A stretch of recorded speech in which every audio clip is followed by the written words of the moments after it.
وصحابه الكرام أما بعد فقد قال الله تعالى في القرآن العظيم أعوذ بالله من الشيطان الرجيم بسم الله الرحمن الرحيم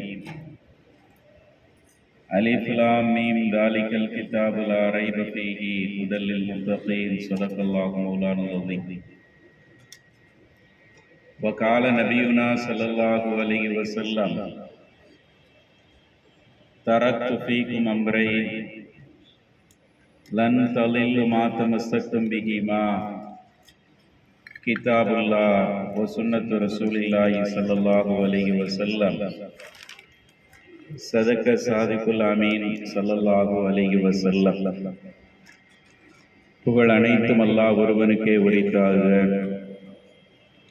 அவனுடைய சாந்தியும் சமாதானமும் சத்திய தூதர் ஹதரத் ரசூலுல்லாஹி ஸல்லல்லாஹு அலைஹி வஸல்லம் அவர்கள் மீதும் அன்னாருடைய வாழ்க்கை வழிமுறைகளை அப்படியே பின்பற்றிய சத்திய சஹாபாக்கள், தாபீன்கள், தபாஅ் தாபீன்கள், நல்லவர்கள் நம்மவர்கள் அனைவர் மீது உரித்தாக. பேரன்புமிக்க பெரியோர்களே, சங்கைக்குரிய அல்லாஹ்வின் நல்லடியார்களே, அல்லாஹ்வுடைய அளப்பெரும் கிருபையினால் புனிதமிக்க ரமலான் மாதத்தினுடைய 5 நோன்புகளை பூர்த்தி செய்து 6வது நாள் தராவீஹுடைய தொழுகையை தொழுது முடித்த நிலையில் நாம் எல்லாம் இங்கே ஒன்று கூடியிருக்கிறோம். தொடராக நடைபெற்று வருகிற இந்த தொடர் சொற்பொழிவு நிகழ்வில் இன்றைய தினம்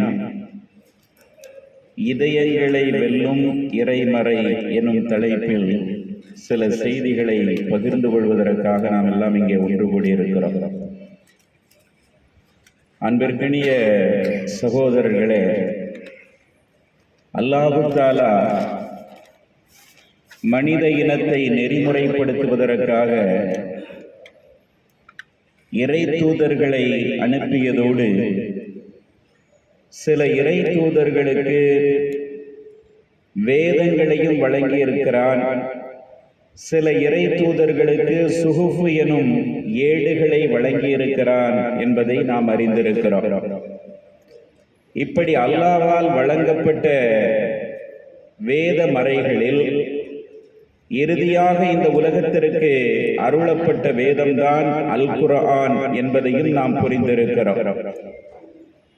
முதலிலே தௌராத், இன்ஜீல், ஜபூர் உள்ளிட்ட மற்ற வேதங்களை போன்று திருக்குர்ஆனும் அல்லாஹ்வுடைய வேதம் என்று நாம் புரிந்திருந்தாலும் கூட மற்ற முந்தைய வேதங்களுக்கும் திருக்குர்ஆனுக்கும் மத்தியிலே சில அடிப்படை வித்தியாசங்கள் இருக்கின்றன.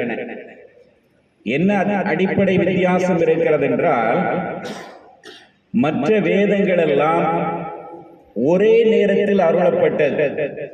உதாரணமாக மூசா அலைஹிஸ்ஸலாத்திற்கு தௌராத் வேதம் எப்படி கொடுக்கப்பட்டது திருக்குர்ஆன் சொல்லுகிறது. தூர் சீனா மலைக்கு அவர்களை வரவழைக்கப்பட்டு அல்லாஹ்வோடு உரையாடுகிற அந்த நிகழ்வு ஏற்படுத்தப்பட்டு 40 நாட்களில் மொத்தமாக தௌராத் வேதம் சில பலகைகளில் எழுதி கொடுக்கப்பட்டு விட்டது. தௌராத் வேதம் எப்படி கொடுக்கப்பட்டது குர்ஆன் சொல்லுகிறது. சில பலகைகளில் எழுத்து வடிவில் அது எழுதப்பட்டு அவர்களிடத்திலே ஒப்படைக்கப்பட்டது. அதே போன்று இன்ஜீல் வேதத்தை எடுத்துக்கொண்டாலும் சரி, ஜபூரை எடுத்துக்கொண்டாலும் சரி, இவைகளெல்லாம் மொத்தமாக ஒரே நேரத்தில் எழுத்து வடிவில் கொடுக்கப்பட்டது. ஆனால் குர்ஆன் என்பது எழுத்து வடிவில் கொடுக்கப்பட்ட வேதம் அல்ல. முதல் அடிப்படை வித்தியாசம் என்னவென்றால், இப்பொழுது நாம் பேப்பர்களிலே பிரிண்ட் செய்து வைத்திருக்கிறோமே, இது எழுத்து வடிவிலே நாம் பாதுகாத்து வருகிறோம். ஆனால் குர்ஆன் அடிப்படையில் எழுத்து வடிவில் கொடுக்கப்பட்ட வேதம் அல்ல. மாறாக அது எந்த அடிப்படையிலே கொடுக்கப்பட்டது என்றால், அதாவது ஓசை அடிப்படையில், ஒலி அடிப்படையில் தான் திருக்குர்ஆன் வழங்கப்பட்டது. ஜிப்ரீல் அலைஹிஸ்ஸலாம் வந்து ஓதி காட்டுவார்கள். அவர்கள் ஓதிய இறைவசனங்கள் அப்படியே பெருமானாருடைய இதயத்திலே பதிந்துவிடும். ஓசை வடிவிலே, ஒலி வடிவிலே, எழுத்து வடிவு இல்லாமல் இந்த வேதம் அருளப்பட்டது. அதே மாதிரி மற்ற வேதங்கள் மொத்தமாக கொடுக்கப்பட்டது. ஆனால் திருக்குர்ஆன் என்பது 23 ஆண்டு காலங்களில் கொஞ்சம் கொஞ்சமாக தேவைக்கு தகுந்தாற் போல் அது அருளப்பட்டது என்பதை நாம் புரிந்து கொள்ள வேண்டும். இங்கே பாருங்கள், எழுத்து வடிவிலே கொடுக்கப்பட்ட முந்தைய வேதங்களுக்கும் திருக்குர்ஆனுக்கு மத்தியிலே உள்ள ஒரு மிகப்பெரிய வித்தியாசம் என்னவென்றால், மற்ற வேதங்கள் பாதுகாக்கப்படாமலேயே போய்விட்டன. எல்லாமே அல்லாஹ்வுடைய வேதங்கள் தான். எழுத்து வடிவிலே அவைகள் இருந்ததினால்தான் அவைகளுக்கெல்லாம் கிதாபுல்லா என்று சொல்லப்படுகிறது. குர்ஆனுக்குத்தான் கலாமுல்லா என்று சொல்லப்படுகிறது. மற்ற வேதங்களுக்கு கலாமுல்லா என்ற வார்த்தையை பெருமக்கள் பயன்படுத்த மாட்டார்கள். கிதாபுல்லா என்ற வார்த்தையை பயன்படுத்துவார்கள். கிதாபுல்லா என்றால் என்ன அர்த்தம்? எழுத்து வடிவில் கொடுக்கப்பட்டது. கதப என்றால் எழுதினான் என்ற அர்த்தம். அதிலிருந்து வந்த வார்த்தை தான் கிதாப் என்ற வார்த்தை. கலாம் என்றால் பேச்சு என்ற அர்த்தம். அல்லாஹ்வுடைய பேச்சை ஜிப்ரீல் அலைஹிஸ்ஸலாம் கேட்டார்கள். அவர்களுடைய பேச்சை நபிகள் நாயகம் ஸல்லல்லாஹு அலைஹி வஸல்லம் அவர்கள் கேட்டார்கள். அல்லாஹ்விடமிருந்து ஜிப்ரீலுடைய இதயத்திற்கு வந்த அல் குர்ஆன் ஜிப்ரீலுடைய இதயத்திலிருந்து பெருமானாருடைய இதயத்திற்கு இடம்பெயர்ச்சி ஆகிறது. இதுதான் திருக்குர்ஆனுக்கு மற்ற வசனங்களுக்கு, மற்ற வேதங்களுக்கு மத்தியில் ஒரு அடிப்படை வித்தியாசமாக இருக்கிறது. மற்ற வேதங்கள் பாதுகாக்கப்படாமலேயே போய்விட்டன. இன்று ஜபூர் வேதத்தை எங்காவது போய் நாம் பார்க்க முடியுமா? இன்ஜீல் வேதத்துடைய வசனங்களை இன்று எடுக்க முடியுமா? அது இந்த உலகத்தில் பாதுகாக்கப்படாமல் போய்விட்டது. காரணம் என்னவென்றால், அல்லாஹ் மற்ற வேதங்களுக்கு அந்த வாக்குறுதியை வழங்கவில்லை. ஆனால் திருக்குர்ஆனுக்கு அல்லாஹ் தஆலா என்ன வாக்குறுதியை வழங்கியிருந்தான் என்றால், இன்னா நஹ்னு நஸல்னா ஸிக்ர வ இன்னா லஹு லஹாஃபிலூன், இந்த குர்ஆனை நாமே இறக்குகிறோம், நாமே பாதுகாப்போம் என்று அந்த பாதுகாக்கின்ற பொறுப்பை அல்லாஹ் தஆலா தன்னுடைய கையிலே வைத்திருக்கிறார். மற்ற வேதங்களுக்கு இந்த பாதுகாப்பு என்ற அந்த வளையத்தை அல்லாஹ் ஏற்படுத்தவில்லை. அவைகளெல்லாம் குறிப்பிட்ட காலகட்டத்தோடு முடிவுக்கு வந்து விட்டதாக இருக்கிறது. ஆனால் திருக்குர்ஆன் என்பதுதான் கியாமத்து நாள் வரை, இறுதி நாள் வரை வரவிருக்கிற சமூகத்திற்கு வழிகாட்டக்கூடிய வேதமறையாக இருப்பதினால் அல்லாஹ் அதை பாதுகாக்கின்ற பொறுப்பை தன்னுடைய கையிலே வைத்திருக்கிறார். ஒரு நாள் நபிகள் நாயகம் மஸ்ஜித் நபவியிலே அமர்ந்திருக்கிறாங்க. உமர் ரலியல்லாஹு அன்ஹு வாராங்க. வந்தவங்க கையில என்ன கொண்டு வராங்கன்னா, தௌராத் வேதத்தினுடைய சில வசனங்கள் எழுதப்பட்டிருக்கிற சில தோல்களை அவங்க கொண்டு வராங்க. தௌராத் வேதத்தினுடைய சில வசனங்கள் எழுதப்பட்ட பிரதி என்று சொல்லிக்கொண்டு அதை கொண்டு வராங்க. ரசூலுல்லாஹ் சபையில உட்கார்ந்து இருக்கிறாங்க. பெருமானாரிடத்துல வந்து சொல்றாங்க, யா ரசூலல்லாஹ், ஹாதிஹி நுஸ்ஹத்துன் மினத் தௌராத், இது தௌராத்தினுடைய வசனங்கள் பொறிக்கப்பட்ட ஒரு பிரதி நான் கொண்டு வந்திருக்கிறேன் என்று சொல்ல, நபி அவர்கள் அதை கேட்டுவிட்டு கேட்காதவர்களை போன்று கண்டுகொள்ளாமல் இருக்கிறார்கள். உமர் ரலியல்லாஹு அன்ஹு நினைச்சுக்கிட்டாங்க, ரசூலுல்லாஹ் கவனிக்கல நினைச்சுக்கிட்டு, முதல்ல இது தௌராத்துடைய வசனங்கள் அமைய பெற்றிருக்கிற ஏடு என்று சொன்னவர்கள் கொஞ்ச நேரத்தில் அந்த வசனங்களை படிக்க ஆரம்பிக்கிறாங்க. சஹாபாக்கள் இருக்கிறாங்க, அபூபக்கர் பக்கத்தில் இருக்கிறாங்க. நபிகள் நாயகத்திற்கு முன்னால் இருந்து கொண்டு ஹதரத் உமர் ரலியல்லாஹு அன்ஹு அவர்கள் அந்த வசனங்கள் எழுதப்பட்டிருக்கிறத அதை படிக்க ஆரம்பிக்கிறாங்க. இப்ப படிக்க ஆரம்பிக்க பெருமானாருடைய முகம் அப்படியே மாறிக்கிட்டே இருக்கு. கோபத்தால் அவர்களுடைய முகத்திலே மாற்றம் ஏற்படுகிறது. ஆனா உமர் ரலியல்லாஹு அன்ஹு அதை கவனிக்கல. என தௌராத்துடைய வேதத்தினுடைய வசனங்கள் பெருமானாருடைய காலத்திலேயே அது பாதுகாக்கப்பட்டதாக இல்லை. இஷ்டத்திற்கு அந்த வசனத்தினுடைய கருத்துக்களையும் வார்த்தைகளையும் மாற்றப்பட்டதாக அந்த காலத்திலேயே அது இருந்தது.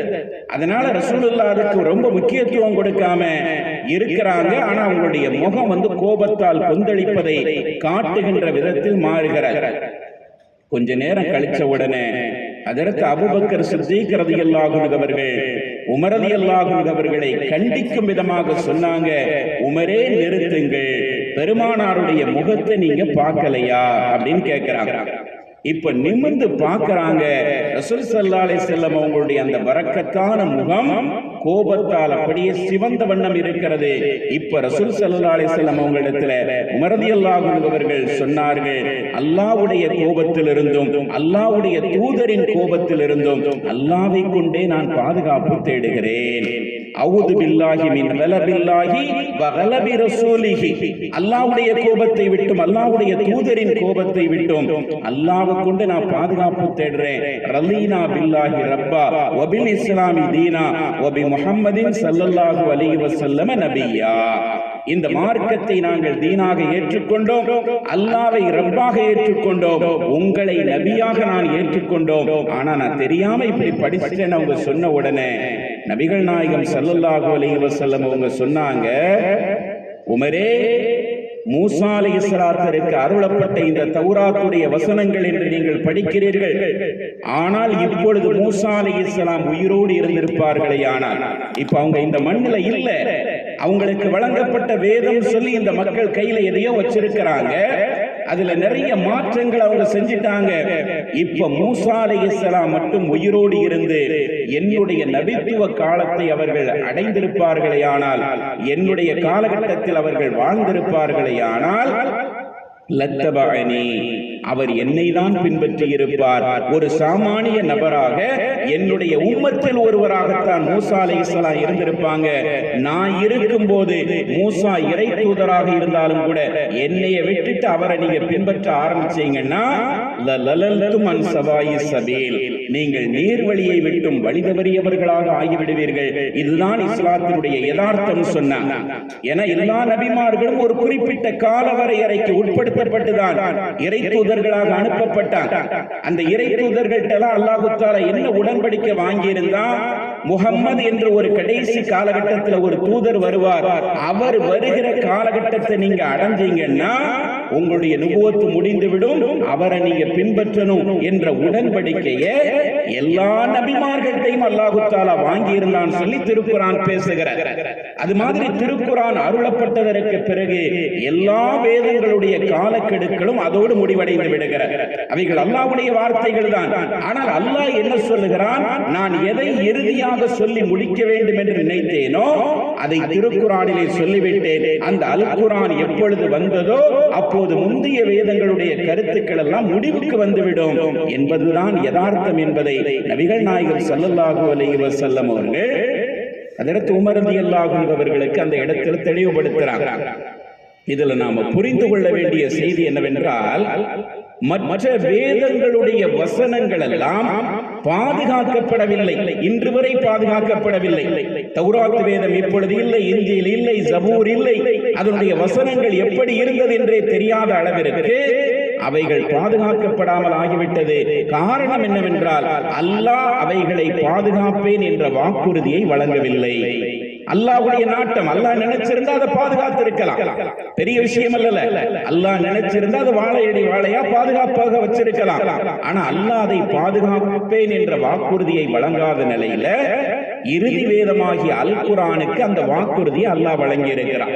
இன்னா நஹ்னு நஸல்னா ذிக்ர வ இன்னா லஹு லஹாஃபிலூன். நாமே இந்த குர்ஆனை அருளினோம், நாமே பாதுகாப்போம் என்று அல்லாஹ் தஆலா சொல்லுகிறார். ஆக பாதுகாப்பு ஏற்பாடு என்பது இறுதி வேதமாகிய அல் குர்ஆனுக்கு மட்டுமே செய்யப்பட்டிருக்கிறது. அது மாதிரி நான் ஆரம்பத்தில் சொன்ன மாதிரி இந்த திருக்குர்ஆனுடைய வசனங்கள் இருக்கிறது, அது எழுத்து வடிவில் பாதுகாக்கப்படவில்லை, அது ஓசை வடிவில் பாதுகாக்கப்பட்டுக் கொண்டிருக்கிறது. இன்னைக்கும் லட்சக்கணக்கான ஹாஃபில்களுடைய இதயத்திலே அது ஒலி வடிவிலே பாதுகாக்கப்பட்டிருக்கிறது. எழுத்து வடிவில் என்பது இரண்டாவது ஏற்பாடு தானே தவிர அசல் பாதுகாப்பு ஏற்பாடு என்பது அது உள்ளங்களிலே பாதுகாக்கப்படுகிறது. எழுத்து அழிந்தாலும் கூட உள்ளங்களில் உள்ள அந்த வார்த்தைகள் தானாக வெளிவரும். இந்த ரீதியிலே அல்லாஹ் தஆலா பாதுகாத்து வைத்திருக்கிறார். திருக்குர்ஆனுக்கு எவ்வளவு பெரிய பாதுகாப்பு ஏற்பாடுகள் அல்லாஹ் செஞ்சிருக்கிறான் தெரியுமா? நாம சாதாரணமா இன்னைக்கு எடுத்து ஓதி இருந்தோம், ஆனா ஒவ்வொரு அசைவுகளும் ஒவ்வொரு புள்ளிகளும் அது எவ்வளவு பெரிய ஏற்பாட்டின் அடிப்படையில் அருளப்பட்டிருக்கிறது என்பதை நாம புரிஞ்சா ரொம்ப ஆச்சரியமாயிருக்கு. ஒரு சம்பவத்தை பாருங்க, வரலாற்று நிகழ்வு. நபிகள் நாயகத்துடைய காலத்திற்கு பிறகு இஸ்லாமிய சமூகத்தினுடைய மிகப்பெரிய ஒரு ஆளுமையாக அடுத்த தலைமுறையில் பார்க்கப்பட்டவர் இமாம் மாலிக் ரஹிமஹுல்லா அவர்கள். இமாம் அபூ ஹனீஃபா அவர்களுடைய காலத்திலெல்லாம் வாழ்ந்த, அபூ ஹனீஃபா அவர்களுக்கு கொஞ்சம் பிந்திய காலகட்டத்தில், அவங்க ரெண்டு பேரும் ஒரே காலகட்டத்தில் வாழ்ந்தாங்க. ஆனா வயசுல அவங்கள விட இவங்க கொஞ்சம் கம்மியா இருந்தாங்க. இப்ப இமாம் அபூ ஹனீஃபாவுடைய காலத்திலே வாழ்ந்த மாலிக் ரஹிமஹுல்லா அவர்களை பற்றி வரலாறு என்ன சொல்லுகிறது என்றால், 92 வருஷம் அவங்க வாழ்ந்திருக்கிறாங்க. மதீனாவை பூர்வீகமாக கொண்டவர்கள். மதீனாவிலே வைத்து 92 ஆண்டு கால அந்த வாழ்க்கையில் சுமார் 70 ஆண்டுகளுக்கு மேலாக மஸ்ஜித் நபவியிலே பெருமானாருடைய அந்த ரவுலாவிற்கு பக்கத்திலே அமர்ந்து கொண்டு ஹதீஸ் கலையை மாணவர்களுக்கு கற்றுக் கொடுக்கக்கூடிய மாபெரும் ஒரு வாய்ப்பை பெற்ற பாக்கியசாலியாக அவர்கள் இருந்தாங்க. 70 வருஷம் சாதாரண விஷயமா? 70 வருஷமா அவங்க கல்வித்துறையில இருந்தாங்க. குர்ஆன் ஹதீஸினுடைய கல்வியை மஸ்ஜித் நபவியில பெருமானாருடைய ரவுலாவுக்கு பக்கத்தில் இருந்து கற்றுக் கொடுக்கக்கூடிய ஒரு அற்புதமான வாய்ப்பை பெற்ற மாமேதையாக அவங்க இருந்தாங்க. 14 இஸ்லாமிய கலீஃபாக்களை அவர்களுடைய வாழ்நாளிலே பார்த்திருக்கிறார்கள். அந்த அளவிற்கு நீண்ட நெடுங்காலமாக அவங்க வாழ்ந்தாங்க. எந்த அளவுக்கு பெருமானாரின் மீதும் அவர்களுடைய வார்த்தைகளின் மீதும் மரியாதை வைத்திருந்தார்கள் என்பதற்கு ஒரு சின்ன எடுத்துக்காட்டு ஹஜ் உம்ரா போன்ற காரணங்களை தவிர வேறு எந்த காரணத்திற்காகவும் மதீனாவை விட்டு அவர்கள் வெளியேற மாட்டேன் என்ற ஒரு வைராக்கியத்தோடு இருந்தாங்க. ஏனென்றால் மதீனா என்பது புண்ணிய பூமி, அது அல்லாஹ்வுடைய தூதர் துயில் கொள்ளுகிற இடம். அந்த இடத்தில் தான் நான் இறக்க வேண்டும், என்னுடைய இறுதி மூச்சு இந்த மண்ணில் தான் இருக்க வேண்டும் என்ற வைராக்கியத்தோடு ஹஜ் உம்ரா உள்ளிட்ட காரணங்களுக்காகவே தவிர வேற எந்த சூழ்நிலையிலையும் அவங்க மதீனாவை விட்டு வெளியேறினதில்லை. அதோடு மட்டும் இல்லாம மதீனா மண்ணில் அவர்கள் செல்லுகிற போது வாகனத்தில் செல்ல மாட்டார்கள், நடந்த நிலையில் தான் செல்லுவார்கள்.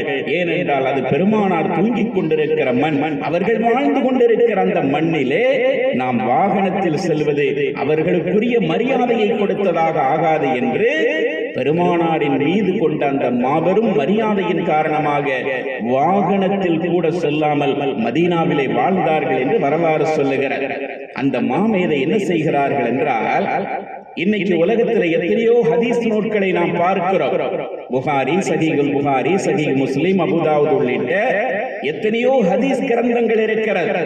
ஆனால் இஸ்லாமிய உலகிலே முதலாக தொகுக்கப்பட்ட ஹதீஸ் நூல் இமாம் மாலிக் ரஹ்மத்துல்லாஹி அவர்கள் தொகுத்த முஅத்தா மாலிக் என்ற நூல் தான். அதற்கு பிறகுதான் எல்லா நூல்களும் தொகுக்கப்படுகிறது. இன்னைக்கு விவரம் தெரியாம புகாரில இருக்கா, முஸ்லிமே இருக்கான்னு சொல்லி ரொம்ப சாதாரணமா கேட்கக்கூடிய இளைஞர்களை பார்க்கிறோம். ஹதீஸ் கலையினுடைய வரலாறை எடுத்து பார்த்தா இமாம் மாலிக் ரஹிமஹுல்லா அவர்கள் தான் முதல் முறையாக உலகத்திலேயே ஹதீஸ் தொகுப்பை இந்த சமுதாயத்திற்கு கொடுத்தவர்கள்.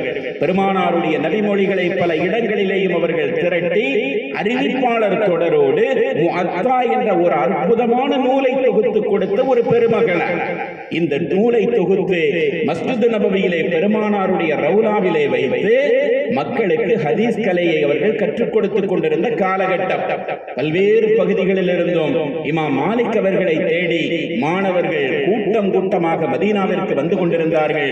அந்த காலகட்டத்தில் நடந்த ஒரு நிகழ்வு, 14 கலீஃபாக்களை அவர்களுடைய வாழ்நாளிலே பார்த்திருக்கிறார்கள்.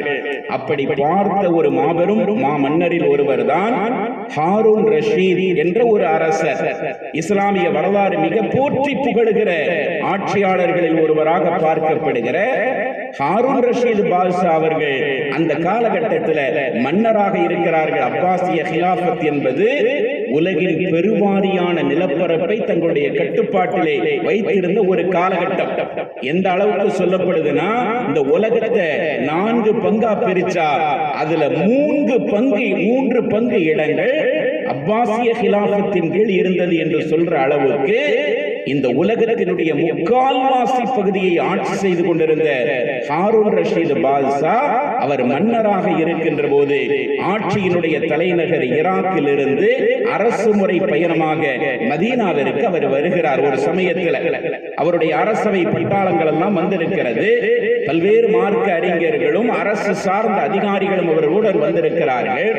அப்படி வந்திருக்கிற சமயத்தில் அவர் கேள்விப்படுறாரு, மதீனாவுல இமாம் மாலிக் ரஹிமஹுல்லாஹ் அவர்கள் முஅத்தா என்ற நபிமொழி தொகுப்பை மாணவர்களுக்கு சொல்லிக் கொடுத்துக் கொண்டிருக்கிறார்கள் என்ற செய்தி அவர் கேள்விப்பட்ட உடனே அவரும் அதை படிக்க வேண்டும் என்று விரும்புகிறார். என்ன செய்கிறார் என்றால், தன்னுடைய உதவியாளர் பர்மக்கி என்பவரை அனுப்பி இமாம் மாலிக் அவர்களிடத்திலே போய் நான் சலாம் சொன்னதாக சொல்லுங்கள், சொல்லிவிட்டு இந்த முஅத்தா மாலிக் என்ற அந்த கிதாபை எனக்கு என்னுடைய வீட்டிற்கு வந்து அரண்மனைக்கு வந்து அதை அவர்கள் கற்றுத்தர வேண்டும் என்று நான் சொன்னதாக சொல்லுங்கள் சொல்லி தன்னுடைய உதவியாளர் பர்மக்கி என்பவர் அனுப்பி வைக்கிறார். இவர் வாரார். இமாம் மாலிக் ரஹிமஹுல்லாஹ் அவர்கள் பாடம் நடத்தி கொண்டிருக்கிறாங்க. அரசருடைய உதவியாளர் வந்து, அரசர் உங்களுக்கு சலாம் சொன்னார், அரசர் மதீனாவிற்கு வந்திருக்கிறார் ஹாரூன் ரஷீத், இந்த முஅத்தா என்ற கிதாபை அந்த நபிமொழி தொகுப்பை அவரும் உங்களிடமிருந்து படிக்க வேண்டும் என்று விரும்புகிறார், அதனால் அதை நீங்க அவங்க வந்து அவருக்கு கற்றுக் கொடுக்கணுமா என்று சொல்லி அனுப்பியவுடன் இமாம் மாலிக் ரஹிமஹுல்லாஹ் அவர்கள் சொன்னார்கள், அரசருக்கு நான் பதில் சலாம் சொன்னதாக சொல்லுங்கள். இன்னல் இல்ம யுஅத்தா வலா யஅதி, கல்வி என்பது இருக்கிறது, அதை தேடி நாம் தான் செல்ல வேண்டுமே தவிர நாம இருக்கிற இடத்துக்கெல்லாம் கல்வி வராது அப்படின்னு நான் சொன்னதா போய் சொல்லுங்கன்றாங்க. அவ்வளவு பெரிய சாம்ராஜ்யத்தை கட்டி ஆழ்ந்த அந்த ஹாரூன் ரஷீது இங்க வந்து எனக்கு சொல்லிக் கொடுங்கன்னு சொல்றாங்க. அவங்க ஓடிரல, அதிகார வரம்புல உள்ளவங்க நம்மளை அழைக்கிறாங்களே, நம்ம ஒரு விஐபி லிஸ்ட்ல எல்லாம் இருக்கிறோம் அப்படின்னு சொல்லிட்டு அவங்க போயிரல. அவங்க பதில் எப்படி சொல்லிவிட்டாங்கன்னா, கல்வி என்பது அதை தேடி நாம தான் போகணுமே தவிர நாம இருக்கிற இடத்தெல்லாம் தேடி கல்வி வராது. நீங்க வேணா பெரிய சாம்ராஜ்யத்திற்கு அதிபதியா இருக்கலாம், ஆனா இந்த கல்வியை கற்கணும்னா நான் இருக்கிற இடத்துக்கு தான் நீங்க வரணும், அதுதான் கல்விக்கு சரி மரியாதை சொல்லி சொல்லி அனுப்பிட்டாங்க. இந்த பதில கேட்டவன அவருக்கு ரொம்ப கோபம் வந்துருச்சு. எவ்வளவு பெரிய அதிகாரத்தில் உள்ளவங்க, ஒரு சாதாரண ஒரு உயர் பொறுப்புல உள்ளவருக்கே கொஞ்சம் கூப்பிட்ட உடனே வரலனா எவ்வளவு கோபம் வருது. அப்படி இருக்கும்போது மிகப்பெரிய ஒரு சாம்ராஜ்யத்தை கட்டி ஆண்டு கொண்டிருந்த ஒரு மன்னருக்கு இப்படி ஒரு மார்க்க அறிஞர் சொல்லி அனுப்பி அந்த பதில் கோபத்தை வரவழைக்கிறது. பக்கத்தில் உள்ளவங்க எல்லாம் சொல்றாங்க, கொஞ்சம் ஏத்தி விடுறாங்க, மாலிக் எப்படி பதில் சொல்லி அனுப்பியிருக்காரு பாத்தீங்களா, இப்படி அவர் பதில் சொல்லி அனுப்பினதை மக்கள் கேட்டாங்கன்னா உங்க மேல இருக்கிற மரியாதையே போயிரும், அதனால நீங்க அவர் மீது ஒழுங்கு நடவடிக்கை எடுக்கணும்னு சொல்லி பக்கத்தில் உள்ளவங்க எல்லாம் சொல்றாங்க.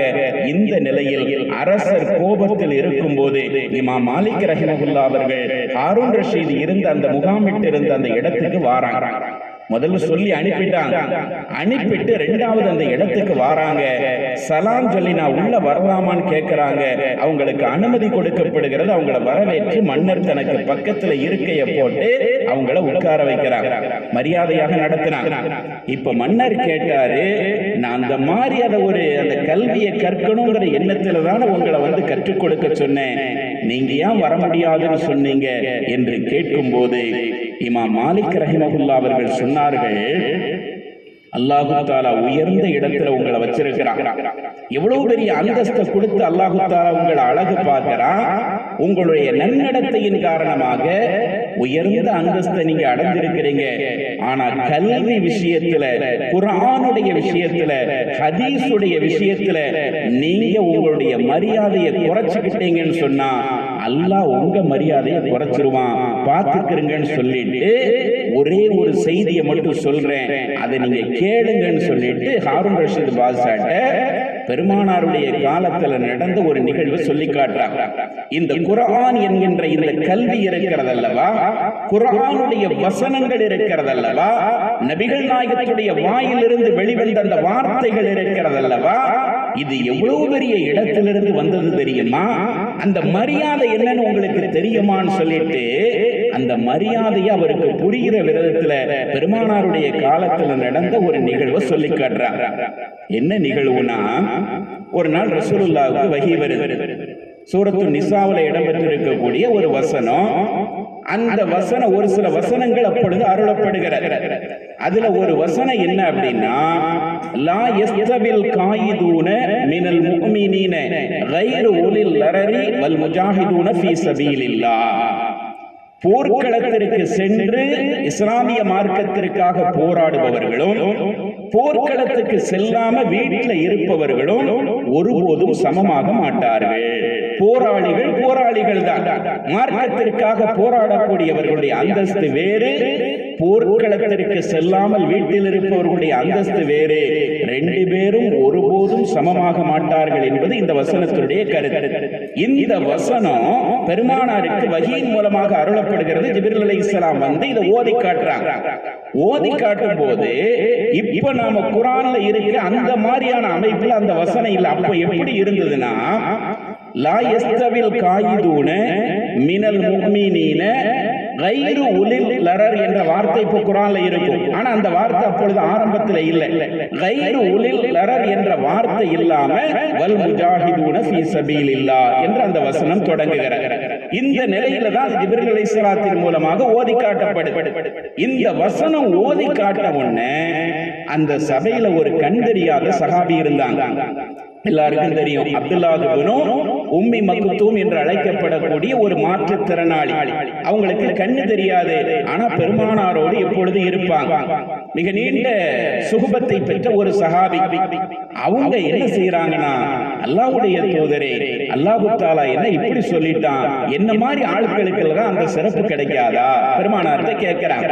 அந்த வசனத்துல என்ன சொல்லப்பட்டிருக்கு, போர்க்களத்திற்கு சென்று களமாடுபவர்களும் போருக்கு செல்லாம வீட்டுல இருக்கிறவங்களும் ஒருபோதும் சமமாக மாட்டாங்கன்னு அல்லாஹ் சொல்லி இருக்கிறானே. அப்போ ஜிஹாதுல கலந்து கொண்டவங்களுக்கு கிடைக்கக்கூடிய பாக்கியம் என்ன மாதிரி உள்ள ஆட்களுக்கு எல்லாம் கிடைக்காதா?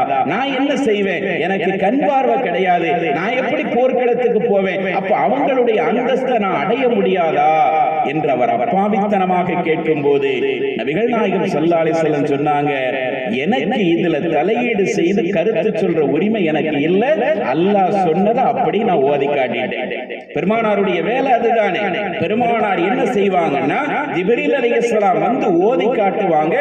ஓதி காட்டியதை அப்படியே சஹாபாக்களுக்கு அவர்கள் ஓதி காட்டுவாங்க. அதுல ஒரு புள்ளியை கூட மாற்றக்கூடிய அதிகாரம் அது நபியாக இருந்தாலும் கிடையாது என்பதுதான் இஸ்லாத்தினுடைய நிலைப்பாடு. இப்ப சொல்றாங்க, நீங்க கேட்கிற கேள்வி சரிதான், ஆனா அல்லாஹ்வுடைய வசனம் இப்படிதான் இருக்கு, அதுல நான் ஒண்ணும் செய்ய முடியாது. ஜஃபல் கலாம், எழுதிய பேனாவினுடைய அந்த மை காய்ந்து போய் விட்டது என்று அவங்க சொல்லி முடிச்சிருந்தாங்க. இந்த வசனத்தை பக்கத்துல இருந்து ஸைத் இப்னு சாபித் ரலியல்லாஹு அன்ஹு எழுதிக்கிட்டு இருக்கிறாங்க. அவங்க தான் வஹீயை எழுதுவாங்க பெரும்பாலும். இப்ப இவர் இப்படி சொன்ன உடனே அந்த கண்டறியாத சஹாபியினுடைய அந்த வேண்டுதல் இருக்கிறது அல்லவா, அவருடைய அந்த உளப்பூர்வமான ஆர்வம் அது அல்லாஹ்வுடைய அரிசை தட்டுகிறது. அல்லாஹ் தஆலா என்ன செய்யறான்னா, மறுபடியும் ஜிப்ரீல் அலைஹிஸ்ஸலாத்தை அனுப்புறான். கொஞ்ச நேரம் கூட கிடக்கல. அவர் கேட்டு முடிச்ச உடனே எப்படிப்பட்ட மனிதர்கள் வாழ்ந்திருக்கிறாங்க பாருங்க. இவர் இங்கிருந்து கொண்டு பேசுகிறார், அங்கிருந்து கொண்டு அல்லாஹ் அரிசில் இருந்து அதற்கு பதில் சொல்லுகிற விதத்தில் பேசுகிறார். அவர் சொன்னதற்கு பிறகு அல்லாஹ் அனுப்பிய அந்த வசனத்தில் சின்ன மாற்றங்கள் செய்துதான் இப்பொழுது குர்ஆன்ல இடம்பெற்றிருக்கிறது. முதல்ல குர்ஆன்ல அருளப்பட்ட அந்த வசனத்துல லா யஸ்தவில் காயிதூன மினல் முஃமினீன வல் முஜாஹிதூன ஃபீ சபீலில்லாஹ் என்றுதான் இருந்தது. அந்த கைரு உலில் லரர் என்ற வார்த்தை கிடையாது. அந்த வார்த்தையை அல்லாஹ் தஆலா என்ன செய்யறானா, இந்த கண்டறியாத சஹாபியினுடைய அந்த ஆர்வத்தை பார்த்த அல்லாஹ் மீண்டும் ஜிப்ரீல் அலைஹிஸ்ஸலாத்தை அனுப்பி வைக்கிறார். அவங்க கூட ஆயிரக்கணக்கான மலக்குமார்கள் வருகிறார்கள். ரசூலுல்லாஹ்வுடைய உடல்நிலை மாறுகிறது, உடம்பெல்லாம் வேர்த்து ஊத்துகிறது. கொஞ்ச நேரத்துல பார்த்தா வஹீ வருது. இப்ப ஸைத் இப்னு சாபித் ரலியல்லாஹு அன்ஹு உங்கள்ட்ட சொன்னாங்க, ஸைதே முதலில் எழுதிய அந்த வசனத்தில் ஒரு சின்ன திருத்தத்தை பண்ணுங்க, கைரு உலில் லரர் என்ற வார்த்தையை சேர்த்துக்கிறீங்க. இதற்கு என்ன பொருள் என்றால், நிர்பந்தமான நிலையில் இருக்கிறார்களே அவர்களை தவிர என்ற வார்த்தையை அல்லாஹ் தஆலா சேர்த்துக்கிட்டார். போர்க்களத்துக்கு போறவங்களும் போர்க்களத்துக்கு போகாம இருக்கிறவங்களும் சமமாக மாட்டாங்க. ஆனா இந்த மாதிரியான நிர்பந்தத்துல கண்டறியாம, கால் நடக்க முடியாம, உடல் சுகவீனத்தினால, நிர்பந்தத்தினால இருக்கிறாங்களே இவங்களை தவிர மற்றவர்களும் அவங்களும் சமமாக மாட்டாங்க. அப்படியானால் ஊனமுற்ற சஹாபியாக இருக்கிற இவருக்கு போர்க்களத்தில் கலந்து கொள்ள வேண்டும் என்ற ஆர்வம் இருந்தால் அந்த எண்ணத்திற்கு அல்லாஹ் தஆலா கூலி கொடுப்பான். போர்க்களத்தில் கலந்துகிட்டவங்களுக்கு என்ன உண்டோ அது இவருக்கும் கிடைக்கும் சொல்ற கருத்துப்பட அல்லாஹ் தஆலா அதுக்கு பிறகு வசனத்தை இறக்கி வச்ச உடனே தான் அவங்க திருப்தியானாங்க. இந்த நிகழ்வை இமாம் மாலிக் ரஹிமஹுல்லாஹ் அவர்கள் ஹாரூன் ரஷீத் இடத்துல சொல்றாங்க, இங்க பாருங்க, நான் கற்றுக் கொடுக்கக்கூடிய குர்ஆனும் ஹதீஸும் எப்படிப்பட்ட கலை தெரியுமா, எப்படிப்பட்ட கல்வி தெரியுமா, ஒரு சின்ன வார்த்தையை சேர்க்கிறதா இருந்தா கூட பல்லாயிரக்கணக்கான மைல்களுக்கு அப்பால் இருந்து ஜிப்ரீல் வர வேண்டும். நாம இஷ்டத்துக்கெல்லாம் அதில் சேர்த்திட முடியாது. அல்லாஹ்வுடைய தூதர் நினைச்சாலும் சலுகை வாங்கி கொடுக்க முடியாது. அல்லாஹ் உத்தரவிட்டாதான் சலுகை வாங்கி கொடுக்க முடியும். அதுக்கு உத்தரவிடணும்னா அந்த குர்ஆன்ல மாற்றத்தை செய்யணும்னா அது ஒரு புள்ளியா இருந்தா கூட ஜிப்ரீல் அலைஹிஸ்ஸலாம் வரணும், வந்துதான் அது மாற்றத்தை ஏற்படுத்த முடியுமே தவிர சாதாரணமாலாம் அதுல எதுவும் பண்ணிட முடியாது. உலகத்துல இந்த மாதிரி நிலை இந்த ஒரு கல்விக்கு மட்டும்தான் இருக்கு. வேற எந்த கல்வியை நீங்க எடுத்துக்கிறீங்க, எவ்வளவு உயர்தரமான படிப்புகளை படிச்சாலும் எல்லாமே மனித அறிவின் மூலமாக வடிவமைக்கப்பட்ட பாடத்திட்டங்கள் தான். இன்னைக்கு சரியா தெரிகிற பாடத்திட்டம் இன்னொரு 50 வருஷம் கழிச்சு தப்பா தெரியும். அதுக்கப்புறம் அதை மாத்திட்டு வேற பாடத்திட்டத்தை கொண்டு வந்துருவாங்க. எல்லா கல்விக்கும் இது பொருந்தும், ஆனா மார்க்க கல்விக்கு மட்டும் இது பொருந்தாது. குர்ஆனும் ஹதீஸும் அன்று என்ன சொன்னதோ அதுதான் கியாமத் நாள் வரை. குர்ஆனுடைய வசனங்களில் எந்த மாற்றமும் கிடையாது. வேண்டுமானால் நம்முடைய சிந்தனைகளில் வேண்டுமானால் மாற்றம் இருக்கலாமே தவிர குர்ஆனுடைய கருத்துக்களிலோ வார்த்தைகளிலோ எந்த மாற்றமும் இல்லாமல் அது பாதுகாக்கப்பட்டிருக்கிறது.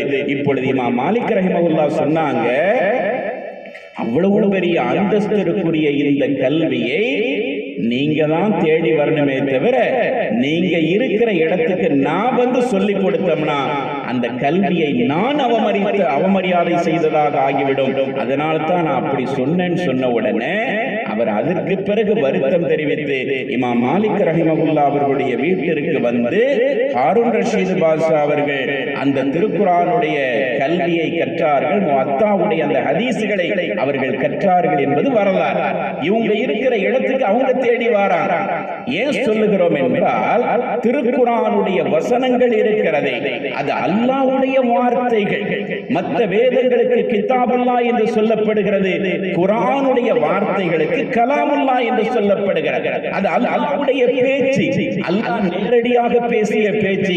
ஜிப்ரீல் அதை கேட்டார், அவருடைய உள்ளத்திலிருந்து பெருமானாருடைய உள்ளத்திற்கு வந்தது. அவர்கள் ஓதி காட்டினார்கள், அதை சஹாபாக்கள் கேட்டார்கள். அந்த ஓதி காட்டுதலின் மூலமாகத்தான் இன்னைக்கு கோடிக்கணக்கான ஹாஃபில்களுடைய இதயத்திலே திருக்குர்ஆனுடைய ஓசை வடிவில் அது பாதுகாக்கப்பட்டுக் கொண்டிருக்கிறது. அவ்வளவு பெரிய ஆற்றல் மிக்க வார்த்தையாக அல்லாஹ்வுடைய வார்த்தையாக அது இருப்பதினால் தான் மனித இதயங்களை வெல்லக்கூடிய ஆற்றல் திருக்குர்ஆனுக்கு எல்லா காலகட்டத்திலே இருக்கிறது. இன்றைய தலைப்பு அதுதானே, இதயங்களை வெல்லும் இறைமறை. ஏன் அது இதயங்களை வென்றது என்றால் அது அல்லாஹ்வுடைய வார்த்தையாக இருந்ததினால் வென்றது. ஒரு செய்தியை பாருங்க, முஸ்னத் அஹ்மதுல இடம்பெற்றிருக்கக்கூடிய செய்தி. திருக்குர்ஆனுடைய வசனங்கள் மனித இதயங்களில் எப்படியெல்லாம் ஆட்சி செய்யும் என்பதற்கு ஒரு சிறந்த எடுத்துக்காட்டு. நபியினுடைய காலத்துல மக்காவில் அவங்க இருக்கும்போது ஆரம்பத்தில் ஒரு கூட்டத்தினர் அபிசீனியாவிற்கு ஹிஜ்ரத் செய்திருந்தார்கள் என்பது நாம் எல்லாரும் தெரியும். அபிசீனியா என்பது இன்று எத்தியோப்பியா என்று அழைக்கப்படுகிற கருப்பர்கள் அதிகமாக இருக்கக்கூடிய பகுதி, கிறிஸ்தவ மார்க்கத்தை பின்பற்றக்கூடிய மக்கள் அதிகமாக இருந்த ஒரு பகுதி. அந்த பகுதியினுடைய ஆட்சியாளராக இருந்த அஸ்ஹமா என்று அழைக்கக்கூடிய நஜ்ஜாஷி என்று சொல்லுவார்கள். நஜ்ஜாஷி என்பது அந்த நாட்டில் யாரெல்லாம் பிரதமர் அப்படிங்கிற நிலைக்கு வாராங்களோ, மன்னர் அப்படிங்கிற நிலைக்கு வாராங்களோ அவங்களுக்கு அழைக்கப்பட்ட பொதுவான பேர். அந்த நேரத்தில் யார் அந்த மன்னராக இருந்தாங்கன்னா அஸ்ஹமா என்று அழைக்கப்படக்கூடிய அந்த நஜ்ஜாஷி மன்னர் ஆட்சி செய்து கொண்டிருக்கிற போது இந்த குழுவினர் அபிசீனியாவிற்கு ஹிஜ்ரத் செய்து செல்கிறார்கள். ஏன் சென்றாங்க? எல்லாருக்கும் தெரியும், மக்காவினுடைய அந்த நெருக்கடி, அநீதங்கள் அடுக்கடுக்காக கட்டவிடப்படுகிற அந்த சூழலை பார்த்தவுடன் பெருமானாருடைய உத்தரவுக்கு இணங்க ஒரு குழுவினர் 2 குழுவாக செல்றாங்க. ஜஅஃபர் இப்னு அபீ தாலிப் ரலியல்லாஹு அன்ஹு அவங்களுடைய தலைமையில் சென்ற அந்த குழுதான் பிரதானமாக அபிசீனியாவிலே இருந்தாங்க. அப்படி போனவங்க அங்க போய் நிம்மதியா வாழ்ந்துகிட்டு இருக்கிறாங்க. அவங்க நினைச்சபடி இந்த மார்க்கத்தை பின்பற்றி வாழ்றாங்க அப்படிங்கிற தகவல் கேள்விப்பட்ட உடனே மக்காவாசிகளுக்கு அது கூட பொறுக்கல. நம்ம ஊர்ல இல்லாட்டலும் அங்க போய் அவங்க நிம்மதியா இருக்கிறாங்களா, அவங்கள அங்கேயும் நிம்மதியா இருக்க விடக்கூடாதுன்ட்டு 2 நபர்கள் அந்த மன்னர்கிட்ட தூதுவர்களை அனுப்பி வைக்கிறாங்க. ஒருவர் அம்ர் இப்னு ஆஸ் ரலியல்லாஹு அன்ஹு, இன்னொருவர். இந்த 2 பேரையும் தூதரா அனுப்பி, நீங்க நஜ்ஜாஷி மன்னர்கிட்ட போய் பேசி, இவங்க எல்லாம் கலகக்காரர்கள், சொந்த ஊர்ல எங்க நாட்டுல குழப்பத்தை ஏற்படுத்திட்டு அங்கிருந்து உங்க நாட்டுக்கு தப்பி வந்துட்டாங்க, அதனால நீங்க தயவு கூர்ந்து அவர்களை மீண்டும் எங்களிடம் ஒப்படைத்து விட வேண்டும் என்று கோரிக்கை வைக்கிறதுக்காண்டி இந்த 2 பேரையும் அனுப்பி வைக்கிறாங்க. இவங்க 2 பேரும் நிறைய அன்பளிப்பு பொருட்கள் கொண்டு வந்து நஜ்ஜாஷி இடத்துல கொடுத்து மன்னரை ரொம்ப புகழ்ந்து, நீங்க நல்லவர், வல்லவர், அப்படிப்பட்டவர், இப்படிப்பட்டவர் சொல்லி நிறைய புகழ்ந்துட்டு சொல்றாங்க, எங்க ஊர்ல கலகத்தை ஏற்படுத்திக்கிட்டு இருந்த, குழப்பத்தை ஏற்படுத்திக்கிட்டு இருந்த சில சமூக விரோதிகள் அங்கிருந்து தப்பிச்சு உங்க நாட்டுக்கு வந்துட்டாங்க. அப்படிதானே சொல்றாங்க, அப்படிதானே சொல்லுவாங்க. ஒரு நாட்டுல ஒரு குற்றத்தை செஞ்சுட்டு இன்னொரு நாட்டுல போய் ஒளிஞ்சிருக்காங்கன்னா அரசாங்கம் எப்படி அந்த நாட்டினுடைய தூதுவரை அணுகி அந்த பிரச்சனையை கேட்குமோ, அங்குள்ள காவல்துறை ராணுவத்தை அணுகுமோ, அது மாதிரி இவங்க கேட்கிறாங்க. எங்க நாட்டுல குழப்பத்தை ஏற்படுத்திக்கிட்டு இருந்த சமூக விரோதிகள் உங்க நாட்டுக்குள்ள ஊடுருவி இருக்கிறாங்க, அவங்கள நீங்க எங்க வச்சிருக்காதீங்க, எங்க கூட அனுப்பிடுங்க அப்படின்னு சொல்லி நம்ம மன்னர்கிட்ட சொல்றாங்க. இப்ப அந்த 2 பேரும் மன்னரிடத்துல வந்து பிரச்சனையை சொன்ன உடனே இந்த இஸ்லாமியர்களை நஜ்ஜாஷி மன்னர் அழைத்து வர சொல்லுகிறார். என்ன சொல்றார் அப்படின்னா, அந்த வெளியூர்ல இருந்து வந்திருக்கிறாங்கல்ல, அவங்கள தயவு செய்து என்கிட்ட கூட்டிட்டு வாங்க, அவங்களுடைய நிலைமை என்னங்கிறத நான் விசாரிக்கிறேன்னு சொல்லிட்டு அந்த நஜ்ஜாஷி மன்னர் இஸ்லாமியர்களை அழைச்சிட்டு வர சொல்றார். அரசவைக்கு அழைத்து வரப்படுறாங்க. ஜஅஃபர் இப்னு அபீ தாலிப், எல்லாம் அங்க கவனிக்காதுங்க, எங்க பாருங்க, பார்த்துக்கிட்டு இருப்பாங்க, விஷயத்தை பாருங்க, பேசுறேன், நான் தானே பேசுறேன். அப்ப அந்த மன்னர்கிட்ட போய் சொன்ன மன்னர் வந்து அழைச்சிட்டு வர சொல்றாரு. அழைச்சிட்டு வந்த உடனே இவங்கள்ட்ட விசாரணை நடக்குது. அம்ர் இப்னு ஆஸ் சொல்லிட்டு அந்த 2 பேரும் ஒரு இடத்துல நிக்கிறாங்க. ஜஅஃபர் இப்னு அபீ தாலிப் ரலியல்லாஹு அன்ஹு அவங்களுடைய தலைமையில போன அந்த இஸ்லாமிய அணியினர் ஒரு பக்கத்துல நிக்கிறாங்க. மன்னர் இருக்கிறாரு, அரசவையினுடைய முக்கிய பிரதானிகள் எல்லாம் இருக்கிறாங்க. இப்ப ஜஅஃபர் இப்னு அபீ தாலிப் ரலியல்லாஹு அன்ஹு தான் அந்த குழுவினுடைய தலைவராக இருக்கிறாங்க. அவங்கள்ட்ட விசாரிக்கும் போது அவர் பேசுகிறார். மன்னருக்கு அரபி தெரியாது, இவங்க அரபில பேசுவாங்க. இவங்க என்ன சொல்றாங்கிறத ஒரு மொழிபெயர்ப்பாளர் எடுத்து சொல்லணும். அதுக்கப்புறம் மன்னர் என்ன சொல்றாருங்கிறத இவங்கள்ட்ட எடுத்து சொல்லணும். மொழி தெரியாத பிரச்சனை. இப்ப ஜஅஃபர் இப்னு அபீ தாலிப் ரலியல்லாஹு அன்ஹு அவங்கள்ட்ட, என்னப்பா உங்களை பத்தி என்னெல்லாமோ சொல்றாங்களே, உங்க ஊர்ல என்ன நடந்தது, நீங்க எதுக்காண்டி வந்தீங்கன்னு கேட்கிறார். இப்ப ஜஅஃபர் ரலியல்லாஹு அன்ஹு அவர்கள் பெருமானாருடைய ஒன்றுவிட்ட சகோதரர், நபிகள் நாயகத்துடைய பண்பாடுகளை பார்க்க வேண்டும் என்றால் அதை ஜஅஃபர் இடத்திலே பார்த்துக் கொள்ளலாம் என்று சொல்ற அளவுக்கு உயர்ந்த பண்பாடு மிக்க ஒரு சஹாபி. நபி அவர்களே பல நேரங்கள் சொல்லி இருக்கிறாங்க, அஷ்பஹத ஹல்கி வ ஹுலுகி, தோற்றத்திலும் எனக்கு ஒப்பாக இருக்கிறீர்கள், குணத்திலும் எனக்கு ஒப்பாக இருக்கிறீர்கள் சொல்லி ஜஅஃபரை புகழ்ந்திருக்கிறாங்க. அந்த அளவுக்கு புகழுக்குரிய சஹாபி ஜஅஃபர் இப்னு அபீ தாலிப் ரலியல்லாஹு அன்ஹு அவர்கள் அந்த இடத்துல நஜ்ஜாஷி மன்னர் இடத்துல சொல்றாங்க, நாங்க எங்க ஊர்ல வாழும்போது கடந்த காலங்கள் எல்லாம் ஒண்ணுமே தெரியாத அறியாமை காலத்துல நாங்க வாழ்ந்துகிட்டு இருந்தோம். எங்கள்கிட்ட இருந்த செயல்பாடுகள் எல்லாம் பாத்தீங்கன்னா ரொம்ப மோசமான செயல்பாடுகள். மது அருந்தி கொண்டிருந்தோம், பெண்களுக்கு பின்னால் அலைந்து கொண்டிருந்தோம், எல்லா வகையான அநியாயங்களையும் செய்து கொண்டிருந்தோம். ஒரு நாகரீகமான நடைமுறை என்பது எங்களுக்கு என்னன்னே தெரியாத மக்களாக நாங்க வாழ்ந்துகிட்டு இருந்தோம். அப்படி வாழ்ந்துகிட்டு இருந்த போதுதான் அல்லாஹ்வுடைய தூதர் என்று ஒருவர் எங்களிலேயே உயர்தரமான ஒரு கோத்திரத்திலிருந்து ஒருவர் அல்லாஹ்வுடைய தூதர் என்று வந்தார். அவர் எங்களுக்கு பண்பாடுகளை சொல்லிக் கொடுத்தார், எங்களை நாகரிகமானவர்களாக வாழச் சொன்னார், உறவுகளை பேணச் சொன்னார், ஒழுக்கமாக வாழச் சொன்னார், மது அருந்தாதீர்கள் என்று சொல்லிக் கொண்டிருக்கிறார். இதுதான் அவருடைய பண்பாடாக இருக்கிறது.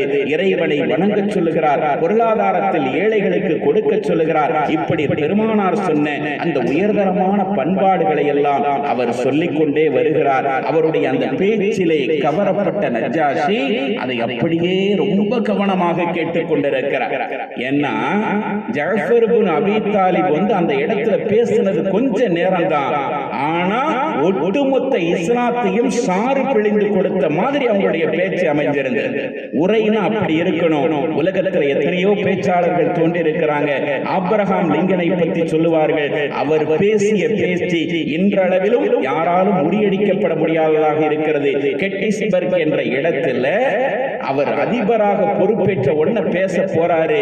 அதுக்கு முன்னாடி பேசினவங்க வேற மாதிரி பேசினாங்க. ஆனால் அவர் பேசிய அந்த உரை எப்படி இருந்தது என்றால் ரத்தின சுருக்கமாக இருந்தது. 200 சொச்சம் வார்த்தைகள் தான் அந்த உரையில இருந்தது. அந்த உரை ரொம்ப சுருக்கமா முடிஞ்சிருச்சு. எந்த அளவுக்கு சொல்லப்படுதுன்னா, கேமராமேன் அந்த கேமராவை சரி செஞ்சு போட்டோ எடுக்கிறதுக்கு முன்னாடி அவருடைய உரை முடிஞ்சிருச்சான். அவர் அன்னைக்கு பேசிய அந்த கெட்டிஸ்பர்க் என்ற இடத்துல பேசின உரை இன்று வரை உலகத்தில் யாராலும் முறியடிக்கப்பட முடியாத ஒரு உரையாக பார்க்கப்படுகிறது. அந்த அளவிற்கு அது ஆழமான கருத்துக்களை கொண்ட அற்புதமான வரலாற்று சிறப்பு மிக்க உரையாக இருந்தது என்று ஆய்வாளர்கள் சொல்லுகிறார்கள். அந்த மாதிரி ஜஅஃபர் இப்னு அபீ தாலிப் ரலியல்லாஹு அன்ஹு தனக்கு கிடைச்ச அந்த கொஞ்ச நேரத்துல அற்புதமாக பேசுறாங்க. இஸ்லாத்தை பத்தி தெளிவா அவருக்கு அறிக்கை கொடுக்கிறாங்க. இத கொடுத்த உடனே அவர் கேட்கிறாரு, நீங்க அல்லாஹ்வுடைய தூதர் சொல்றீங்க, அவர் குர்ஆன் என்ற ஒரு வேதத்தை உங்களுக்கு இறைவனிடமிருந்து பெற்று தருகிறார் சொல்றீங்களே, அந்த குர்ஆனுடைய வசனங்கள் எதையாவது எனக்கு ஓதி காட்ட முடியுமா அப்படின்னு சொல்லி நஜ்ஜாஷி மன்னர் கேட்கிறார். அல்லாஹ் அவருடைய உள்ளத்தை எப்படி விசாலமாக்குறான் பாருங்க. யாருக்கு அல்லாஹ் நாடுகிறானோ அவர்களுக்கு ஹிதாயத்தை கொடுக்கிறார். இன்னக லா தஹ்தி மன் அஹ்பப்த, நபியே நீங்களே நினைச்சா கூட நாடியவர்களை எல்லாம் ஹிதாயத்தில் சேர்த்து வைத்து விட முடியாது என்று அல்லாஹ் சொல்லுகிறார். அவருக்கு அல்லாஹ் தஆலா அந்த நேரத்துல உள்ளத்துல வெளிச்சத்தை கொடுக்கிறான். அவர் கேட்கிறாரு, குர்ஆன் சொல்றீங்களே, அந்த குர்ஆனுடைய வசனங்கள் ஏதாவது இருந்தா எனக்கு ஓதி காட்டுங்கன்னு சொன்ன உடனே ஜஅஃபர் இப்னு அபீ தாலிப் ரலியல்லாஹு அன்ஹு அவர்கள் புத்திசாலித்தனமாக எந்த வசனங்களை ஓதி காட்டுறாங்கன்னா சூரா மரியமுடைய வசனங்களை ஓதி காட்டுறாங்க. ஏன்னா அவர் ஒரு கிறிஸ்தவ சாம்ராஜ்யத்தினுடைய ஆட்சியாளராக அவர் இருக்கிறாரு. ஈசா அலைஹிஸ்ஸலாத்தை குறித்து அவருக்கு ஒரு பார்வை இருக்கிறது. அதையெல்லாம் தெளிவுபடுத்தும் விதமாக சூரா மரியமுடைய அந்த ஆரம்ப வசனங்களை தனக்கே உரிய பாணியில் மிக அற்புதமாக ஓதி காட்டுறாங்க.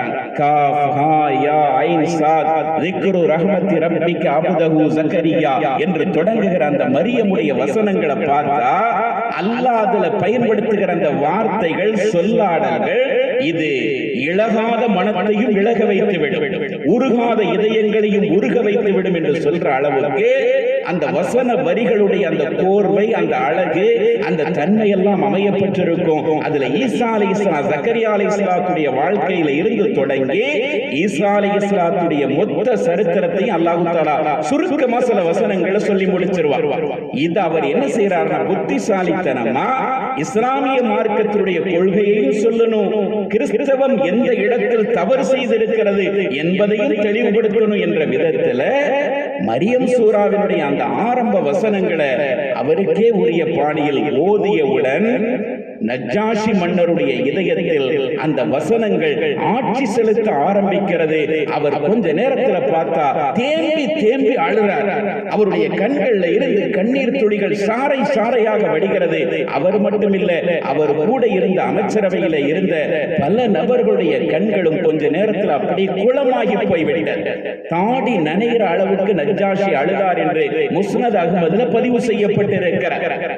இப்போ எல்லாம் முடிச்ச உடனே, ஓதி முடிச்ச உடனே கண்ணீர் வடித்த நிலையில் நஜ்ஜாஷி மன்னர் சொன்னார், சத்தியமாக சொல்லுகிறேன், மூசா அலைஹிஸ்ஸலாத்துடைய தௌராத்தும் நீங்க ஓதி காட்டின இந்த வசனமும் மின் மிஷ்காத்தின் வாஹிதத்தின் ஒரே மாடத்திலிருந்து வெளிவந்த ஒளி விளக்குகளாகத்தான் எனக்கு தெரிகிறது என்று அவர் சொன்னார். அவர் ஏன்னா தௌராத் வேதத்தை பத்தி தெரிஞ்சு வச்சிருந்தாரு.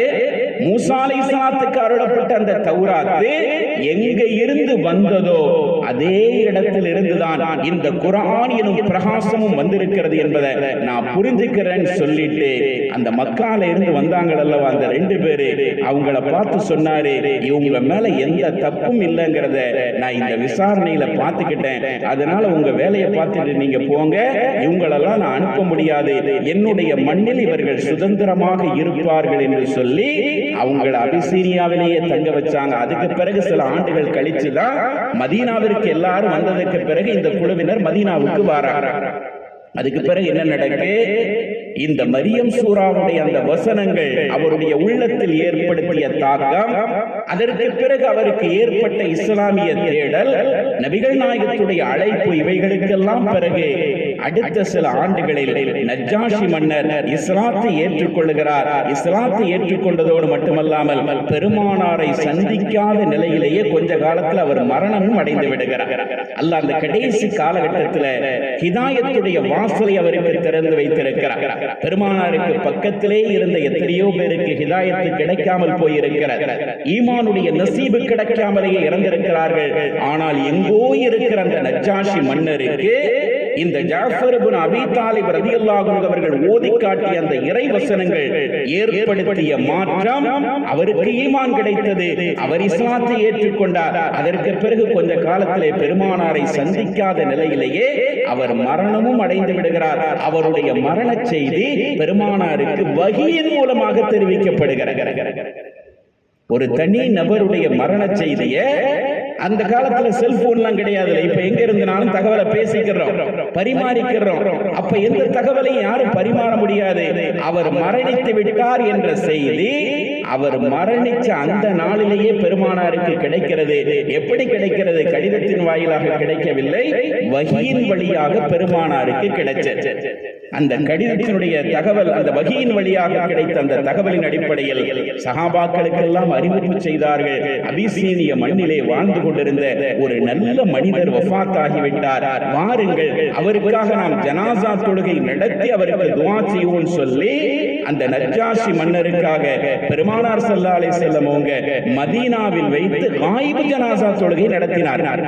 இன்னைக்கு கூட காயிப் ஜனாசா தொழுகை நடத்துறோம்ல, அதுக்கு என்ன ஆதாரம்னா பெருமானார் ஸல்லல்லாஹு அலைஹி வஸல்லம் அவங்க நஜ்ஜாஷி மன்னருக்கு தொழுகை நடத்தினாங்க. அவர் எங்கோ ஒரு இடத்துல இறந்து போயிட்டாரு, அவருடைய பிரேதம் அங்கே இருக்கிற நிலையில மதீனாவிலே இருந்து கொண்டிருந்த நபி அவர்கள் இங்க இருந்துகிட்டு அவருக்கு தொழுகை நடத்துறாங்க. நாங்க எல்லாரும் பின்னாடி நின்று தொழுதோம் சொல்லி சஹாபாக்கள் அறிவிக்கிற செய்தியை புகாரி உள்ளிட்ட நூல்கள்ல பார்க்கிறோமே. இது எதை காட்டுகிறது என்றால், திருக்குர்ஆனுடைய வசன வரிகள் இருக்கிறது, அது மனித இதயங்களை ஆட்சி செய்கின்ற ஆற்றல் பெற்றதாக இருக்கிறது. காரணம் என்னன்னா, அது அல்லாஹ்வுடைய பேச்சு. மற்ற வேதங்கள் மாதிரி அல்லாஹ் எழுதி கொடுத்தது இல்ல, அல்லாஹ் நேரடியாக பேசினார். ஜிப்ரீலிடம் பேசிய பேச்சு அப்படியே நபிகள் நாயகத்திடம் வந்தது. நபிகள் நாயகத்திடம் பேசிய அந்த பேச்சு அப்படியே இந்த உம்மத்திற்கு சமர்ப்பிக்கப்படுகிறது. அல்லாஹ் தஆலா திருக்குர்ஆனை பாதுகாக்கிறதுக்கு அப்படியெல்லாம் ஏற்பாடுகளை செஞ்சு வச்சிருந்தான். அந்த அல்லாஹ்வுடைய கலாம் என்ற அந்த ஒரே காரணத்தினால் அது மனித இதயங்களை ஆட்சி செய்யக்கூடிய அளவிற்கு அதனுடைய தன்மைகள் இருக்க பெறுவதை நாம பார்க்கிறோம். ஒரு காலகட்டத்தில் வார்த்தைகளால் மனித இதயங்களை ஆண்ட அல் குர்ஆன், இந்த காலகட்டத்தில் பார்த்தா அதனுடைய கருத்துக்களால் மனித இதயங்களை வென்று கொண்டிருக்கிறது. திருக்குர்ஆன் வார்த்தைகளால் மட்டும் மனித இதயங்களை வெல்லவில்லை, அதனுடைய கருத்துக்களால், சட்டங்களால், சொல்லப்பட்டிருக்கிற தத்துவங்களால் மனித இதயங்களை வென்று கொண்டிருக்கிறது. ஒரே ஒரு சின்ன செய்தியை மட்டும் நினைவுபடுத்திக் கொண்டு முடிக்கிறேன். நிறைய விஷயங்களை சொல்லலாம், அது தனித்தலைப்பாக. திருக்குர்ஆனுடைய கருத்துக்கள் மனித இதயங்களை எப்படி ஈர்த்தது என்பதற்கு தனித்தலைப்பாக கூட பேசலாம். ஒரு சின்ன செய்தியை மட்டும் சொல்லிக்கிட்டு முடிக்கிறேன். 1983ஆம் ஆண்டு தாய்லாந்து நாட்டைச் சேர்ந்த ஒரு மருத்துவ ஆய்வாளர், டிகாட்டட் டிஜாசன் என்று அழைக்கப்படக்கூடிய ஒரு மருத்துவ ஆய்வாளர், அவர் சவுதி அரேபியாவினுடைய ரியாத் மாநகரிலே வைத்து நடைபெற்ற ஒரு மருத்துவ ஆராய்ச்சி மாநாட்டிலே கலந்து கொள்ளுகிறார். கலந்து கொள்ளுகிற போது தன்னை ஒரு முஸ்லீமாக பிரகடனப்படுத்துகிறார்.